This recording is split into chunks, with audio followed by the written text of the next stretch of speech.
Communication Technology University. Wonum so pani ya wada suku no ano governor council kyerɛ sɛ wonum asigina yama wonum asuafo anso yire wɔn ho aka ne suku no so bɛpɛ kwan bɛfa so ama sika bi de aboa wonum.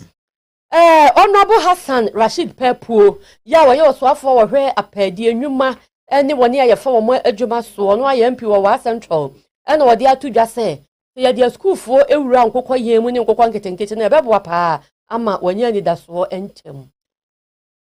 Asrafo penimpa ya wada wonma Chief of Defence Staff Lieutenant General William Ejapon eka say ochirebo say atutrafo wonum enya enuru hade nanso wonum ebopini Ghana. Owura Jacob say ye boa dodo na omo frɛ no Joy 2012 na waka presidential elections no ho say independent candidate wode ne ho akɔdwon the base ya wɔkyena wɔka omo bɛyɛ ewo Kumase no wababi ene ensem no bi ka ho na anwumre ya transe na no nsia bre mu yede ebomo kase Emmanuel Oduro Korea na asem afi ye ne dikin Joseph Amoati asomfo pani ni Agaspa baby Christabel Pondati ne nam ya yeso mo MC Adaman so Bismarck nom onu Adaman hom di atom ene ye bokase no atafrem Paul ni medin me ne menua bia mame efia nyako papabi Sadi ensem no mfiti asesitia yemfa emamoen ye nyina ye nim subrane ya ama ne homene so ni suyire ya ekoso nkrambubiri mantam kropon enkramu ene wo manfo dodo no ana esedie eden pa na soafo ya wo hwe asoye ya ende hwe abosu afi mofra ne atetenemu yedi ensem so ye Minister for Gender, Children and Social Protection Mame Agnes na mumulate wabomodin abo apro na wodene de akire atwese de suyire no ene niema asi akwakodro ni adea enum no de nsematodwa no okire mu se aban eguntutu eso obebo mode no obepe kwane obefa so na woni ensuyire yi mu wo ho aka no yatumi aso no masene kakra abrabon ya setenem na no wo kire se enya wie peyo na emwa eba wonum ebedika ahwe mmofra afi woni a wonfie konkan pa woni anyinyini panifo ni ade ansa na afi woni aka asoso no kiremu se ha adwen se ene yakwakoba ne se nanso ni nyina mu no ababa ye wo ma no yade so ane amane ye wose ye hwe na yetumi ye ho adwuma na yetumi kɔ ho moa no no wosere se adawroma emusuaku ahodo ensore ekuhodo ne ade ye momode ne nyina yensom na ye moa sede ebeye na woni a ene nsu yire nti ba bi obetena abrabo asetre mu ayede ndi ama onum nso wo ho be ha na afei watumi asan efri abrabo no ase. We also keep an eye out for the most vulnerable. Even in evacuation, we are looking at evacuating the most vulnerable before the others are taken care of. And so basically, we are supporting, it's part of social protection efforts. And so we applaud and appreciate the President for this step in the right direction, because the lives of the individuals are valuable to us. And we are going to ensure that especially the most vulnerable don't become worse off because of what has happened to them. There's a mitigation plan, and then also there's a relief aspect. And so basically we acknowledge that in times like this, it is not so much about properties. In fact, the huge properties that you can even think of, more valuable than some books and things, you look at the lives. So going for saving lives than any other thing. All other things like book, stationery supplies and things are the ones that we can easily come together and, but life we cannot give life. So we focused on saving lives, and then all other things we will support families to ensure that they are not worse off. And so basically they shouldn't worry about those things. We yes for ya wono na hwe abosu afi mofra eni asetrem yedi in some Ministry for Gender, Children and Social Protection. So for wadano Dr. Agnes na mumulate neni atibi. Ya demo twansam foforo emu Dr. Raymond Atibasa Atanga ono ye environmental scientist wo man Ghana emu wo mo ne mpanifo ahodro bi a wo mu no de no mutu agina efa ye mpatamu ye nsase ho bambo ne ho nsam ho edi ahia no mo nkomodie no dodo na kwa kogina Yementi Fido, Tifido, Epo Yamantam, Upper East region, no, the Kobasa Bagri Dam, ya, and no, Ewa Burkina Faso, no, move beer tumor. Ya, not a same Fuji and Sassini, Yamahu, Dobe, say, Japade, any one, some man, almost say, ah, as one more yare, iron, ha, or some of the Burkina Fono. Esijina, Palmo, Moon say, Ghana Famus, no, move beer Bagri Dam, na, a dear Kakase, and so a Breman is Sam Crofonia, SS, and your man can you cry a new community penny in our home. That's some patabi or honor. Omodi aba anaso omuni ye tokese ni ye hu kwa be fa so be boa ye nyina na we akwaya finshade abibia nso omoye. They need to build cooperation beyond the Ghana Burkina Faso cooperation. Already we share borders with Burkina Faso, the Center East District. So we need to build partnership with the Center East District to be able to manage issues. One thing we need to notice that in terms of climate change, things like flooding doesn't know borders. They don't know Burkina Faso, they don't know Ghana. Whatever effects that come affects all of us. So already the Water Basin Authority has a charter, and that charter has made provisions for compensation for communities that are affected by any member of the charter activities. So by spilling water to Ghana, Ghanaians, communities who are affected by that, has a right within that charter to ask for compensation. The reality is that over the years, no community or no authority in Ghana has asked for that compensation. Eni ayatie Dr. Raymond Atibasa Atanga, ya oye environmental scientist. Yanko ye nenimwan na yeda so gina enkran so yie no nsensem ya sa akwa akra na ensuyire no ene koba ne saa no ye asuafo bi a wonum agentete ewo oman no asuapon a emantete efa enkomobo ensem eho Ghana Communication Technology University asuafo ni bi wonum so ene ensuo no eyira fa wonum ebi ni ade a na no na account bi ama ginatuko de masuapon no ye kire Governing Council de woda wonum ano anase ezekura wono ene wo hwe akire ya wo ye Vice Chancellor Acting Vice Chancellor Professor Ebenezer Markham wode nsem etudwa o kire mu se eze ekokoba ni se die wo suase osu naniwa wonum so asuafo bi ewo mu a nsuyire no wonum so abawura bia wonum etete no nti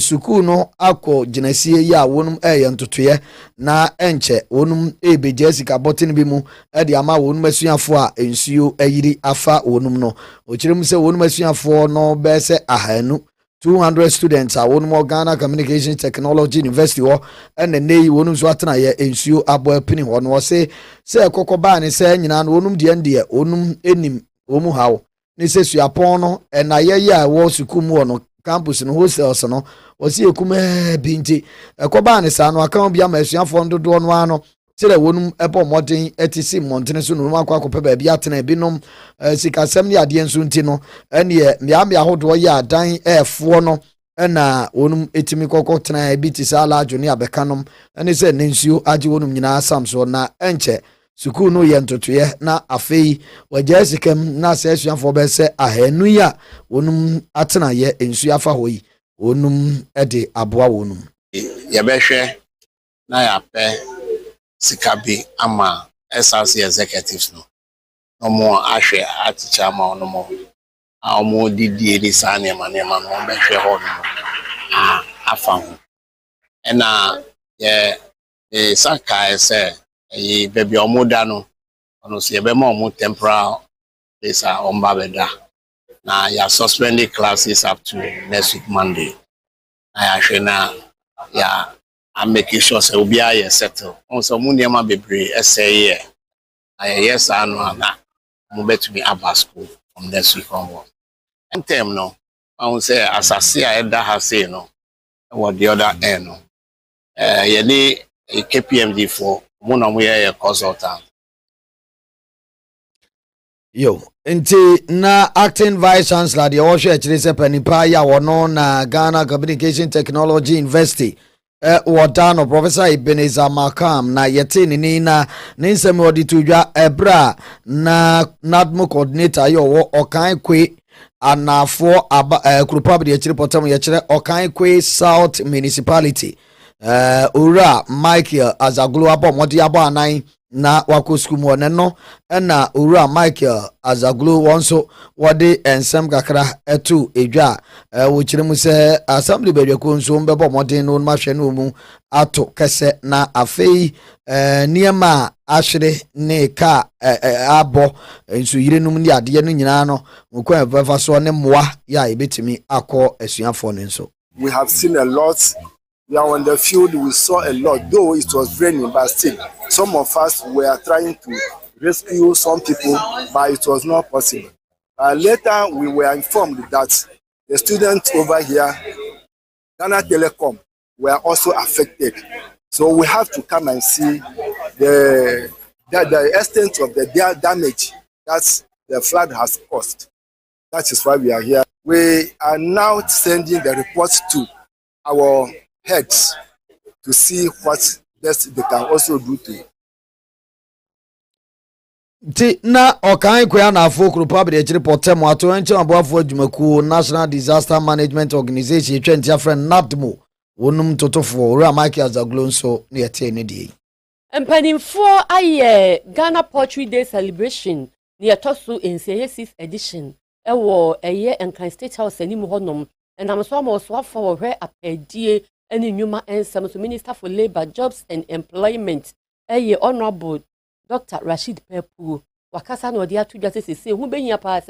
penny for boa mebuno, etitru, Emma, utimidu won hura, a year queer Juma, ne queer Juma be answer, ye be as and coquette, a hon samana, was this one with the one this yakura, curriculum ni man can use to me a boa, a many panel, or coskuna when yanimidiano, no one who said you'll be CIA be we are, Nankabana Piscaka crowns of the amana. Ono ade be poetry farm ni biase e ba ne sa wonya na dwuma ano no ya ebetumi abonti ono de odidi se school for ene mabru nkokon ketenkete no ye do mu wura ma e be boa pa. Which students were here that they have a great opportunity being youthful, being students and being taught how to step into the world of work. It's part of the training we give to our young people, and we should even bend more towards there than just the book learning. There is hope when we subject students to practical application of living, so they can live even without an organized body employing them to work for pay. They can employ themselves and work to finance their own families and to be employers. So in Germany, you don't just go to school and finish. You have an opportunity to work with an existing organization, practical application of the training you have, and once you finish, you establish on your own. Oh no, Honorable Dr. Rashid Pepu, Minister for Labor, Jobs and Employment, na Executive Director, Emma Agri House Foundation, Alberta, na Necha Akusa, and also one dear. Tabanya ni mani mu ya sa wode so ebetre enkok ebeto nkokwa ayekra eframa no ne ba wo mamu die one ne nya adwen esan so mani ni ahoden pa kete ebetimi ahwe ye ho ewo nkokwa wiemu yise ye boy ye ho so edu brebi. Yes and no. I would yes call for the government to stop importation, and no, I will not call for it, because are we ready as a country? And this is a question I will ask you. Are we ready as a country? If today the government listens to us and say we are banning importation, what are the resources? Where are the experts, the people? How do we even equip ourselves to be ready? So I think that it should be a step at a time. But I think that the government should rather take a drastic approach. We have 60 regions. If we're able to establish a poultry infrastructure there in all the regions, then I think we are a step towards achieving that. So maybe we can take it region at a time and see what we can do. And these are government-led initiatives. Executive Director Agri House Foundation, Alberta, na Necha Akusa ene ne tie no na osade atuja ese yenye nhyehyeye ne yentimi moa entoto eniema nyina eyie e wone nsama wode kan yefa enkokɔ yen ene ho ensensem yanko yanimo ayi enra said ye nyina nim no na da ponda Republic holiday just Republic no ene eda kwasi broni kokko oyi nsafiri o ma ne so kwata kra ya chese o ma ne ye mu a na ye de ye ho prekope ya kwasi broni nsa biada enda soa ena yenso no na enra no na chese ye kaya nti enra se ni asode koso aban no ye ntoto ye ne ade mpa ebo ne ade koso a na asrafu juma ne bambo ensemu nso no kasa kire jumadie ekoso na jumadie yi a ekoso no ononyafo Ernest Brojaja Mfia oye soafo abede kira wo ma no bambo ensem edano abem ena na nkoso kokko kasa wa ase nenso biribi nti wantumi anko sa Republic Day public lecture no anko kasa nti odina no nsem ese wo ma no asrafo dom panimpa ya wotua wonma no wotokasem CDS Chief of Defense Staff Lieutenant General William Ejapong eno kojina nem kasa ye ne no na Lieutenant General William Ejapong kasa im wo kirem se ebradu so ma no ye da ye ho so pa o se atuturasem se de ye koso wa ma hodu mu ni ade na atuate dom no onum so de aba hodo so no ma hodo so no o manga na yenyahu ni sa nenso eno nso nkire se eda ye na wo se kakra saafo no wonjumadie no onum tiretirem dane mu nti ama akwa se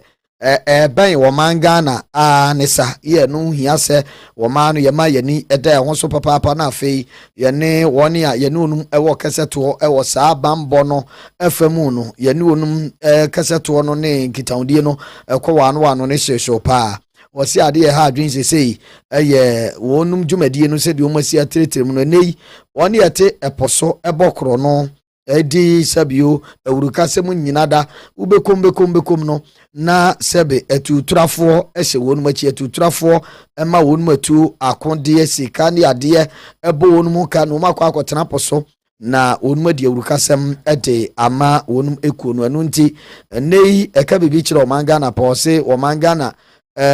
ya tititi bia ya fade fodo no a ansen poso bekona nipa bonfo akromfo ye di onjuma poso no agi wonum sam niyama ebi krose onum abo moto ni ade krom jibi ma afade fo no sabio onum ekansensem mepo nani ni ade a ni nyina eyensem o ma no ye daso a enanti etwase ye ni ba ho so na ye bo ho so pa. It is because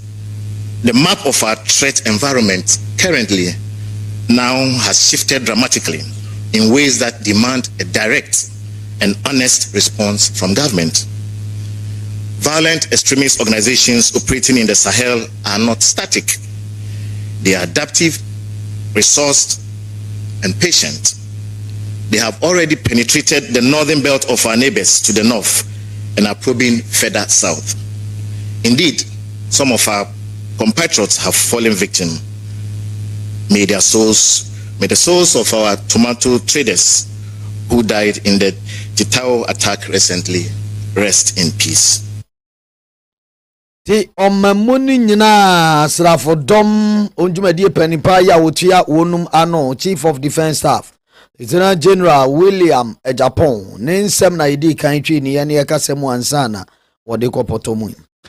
The base movement mpanimfo ya na wetibonsu eye kofa bai aye hyehyeye ese July 3 na chese wo chena omo ye work ana mega work kese pa ye na nti omo betu kumase emontene so na ebre omo ye nsantwofo nhia mu ewo omo regional office ewo Asante New Town eye Ashtown ewo kumase no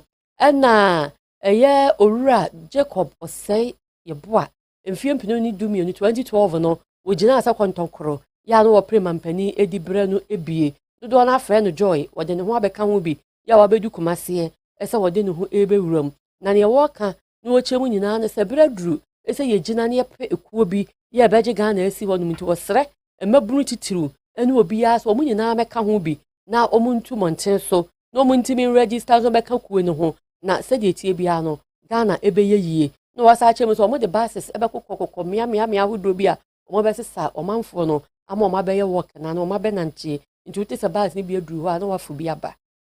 esa se echna nantie yi ba so yinti no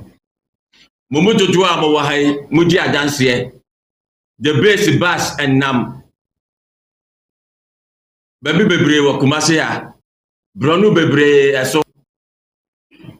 na nantie a ye ba be nanti ye be sha ase Free State Boys School na ya ba be si Swame ndi Abrepo Junction akwani mu na ya dani ya ho bankun so akwakofa bantuma street kase animu ne ja ba be si G roundabout ne ya boy mu ase akofa cultural center ho ne ya tie ni faso akofa pampaso the pampaso ani akọ prisons roundabout if you prisons roundabout ani ya sane form ne ba be fa Hello FM animu honum if you honum a ne ya nante akọ otumfo roundabout edu if you otumfo roundabout a ni amaye mu so ne de eko Dr. Mensa edu Dr. Mensa na ya chia ya ho na ye nyina ya ba bewie ye nante no ewo kunadu yadom we eye Owura Jacob osei ye boa joy the base movement no ochina nante ombenante ehon samosade atudwa wo chemu say the base na ni ho no makontonkro bi na enye nipa bi na emom na yo man Ghana empumtuo na edikan wo mu bibia mu nti obi a wo ho akwanya so de ne ho beka ho me pese me ka bibi na mo santrofo nyina mo eye the base movement ana ye di kai register no Ghana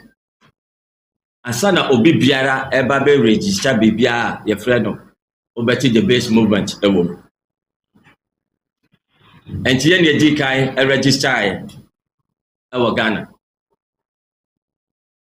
na ndambe pese yasati ase ne say the base movement Ghana ya sese send your organization it and it's well structured na abra ya ba mu no ye ne say the base movement ayaba atankese a opese akuaku ahodo bia ebeba mu ebi te say ye nua pani Alan kuo ebi te say charge abokuo ene ada akuokuo miame kuo so amede abeka ho ni nti no Owura Jacob osei ye boa joy 2012 presidential independent candidate ne eti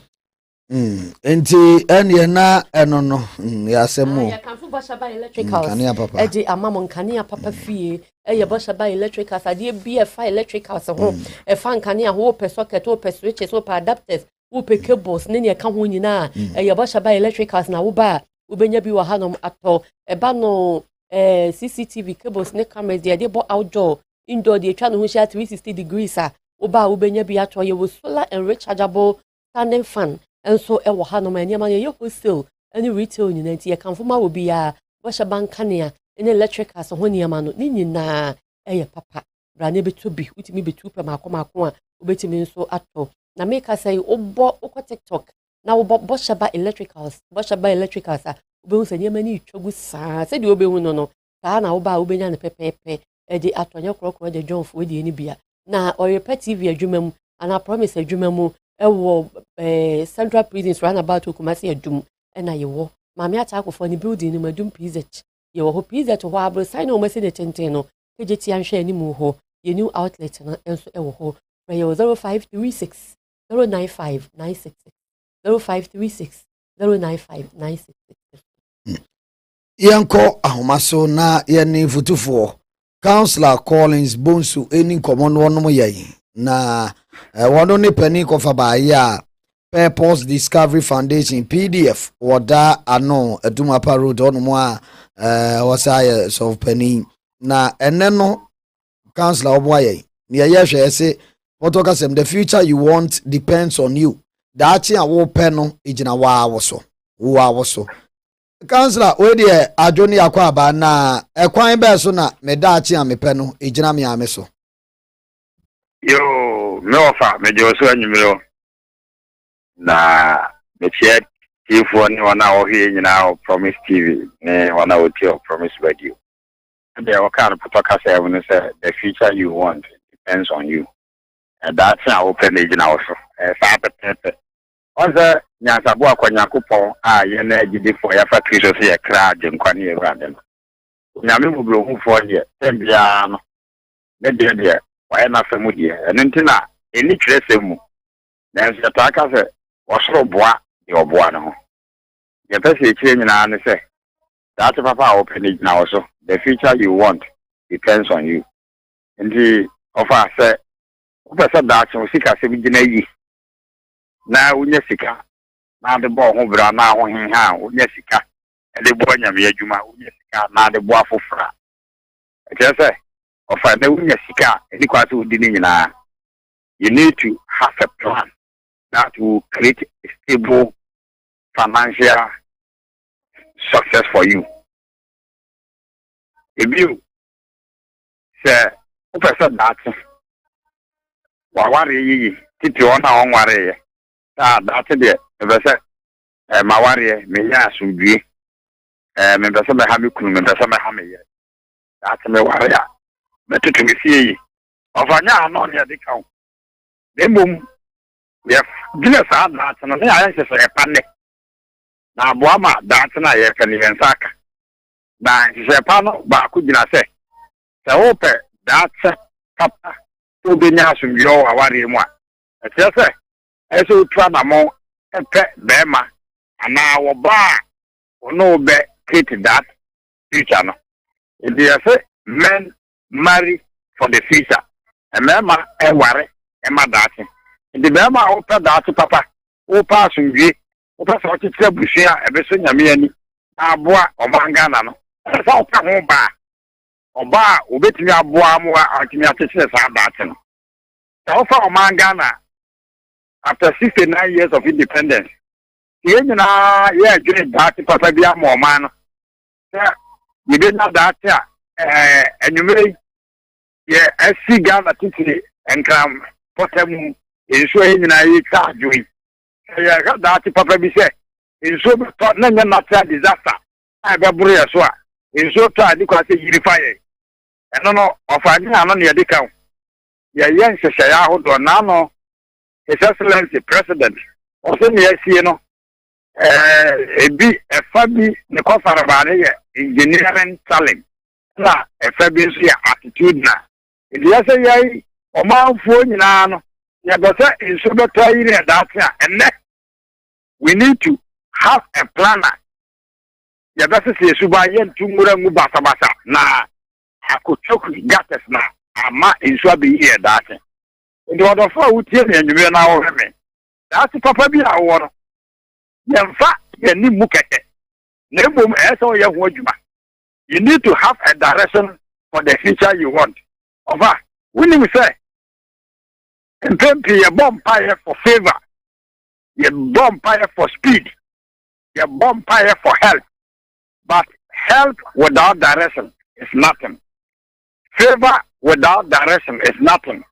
Speed without direction is nothing. You call and kind. Now the car now call 150 or 120 kilometers per hour. Over. So it is a anchor now console one Sunyai. And the other four would see me. Now maybe I am a dear. It is not to be open. It is also the answer say be disciplined and commit to the future you want. Nobody can create a better future for you. Except you. The doctor I wanted to one morning. Now it's not a better papa. When I'm no way. Now I should see a part. Then beyond the why you depart. Ubia wouldn't any that's one. Of our listening password. And the Ubia, that's to say, the doctor benefit, but I'm thinking they are not quite. And the answer say, not that I open with Yame and my name Lemumau. Amen. Amen. Amen. Councillor Edase Nyame Onshira. Reverend Collins Bonsu, Purpose Discovery Foundation. Onones of any ya odeba na water ano. I was for a Hannah Brema Quine. Ama ye dear you men siaka se by the best more promise 102.7 FM and the promise TV no see hanom. Korea yes some for 102.7 FM. It was studios ha they can just say from watching and Christabel upon Dazia Gaspar baby and no MCL any several room for and so how we tie chi me din e de mame e fia nyako papa bi me ni menua bema ata frempon ye damo asema moniti ni hwe ekoyi asetena pa nkomo ke obi ani dom to aso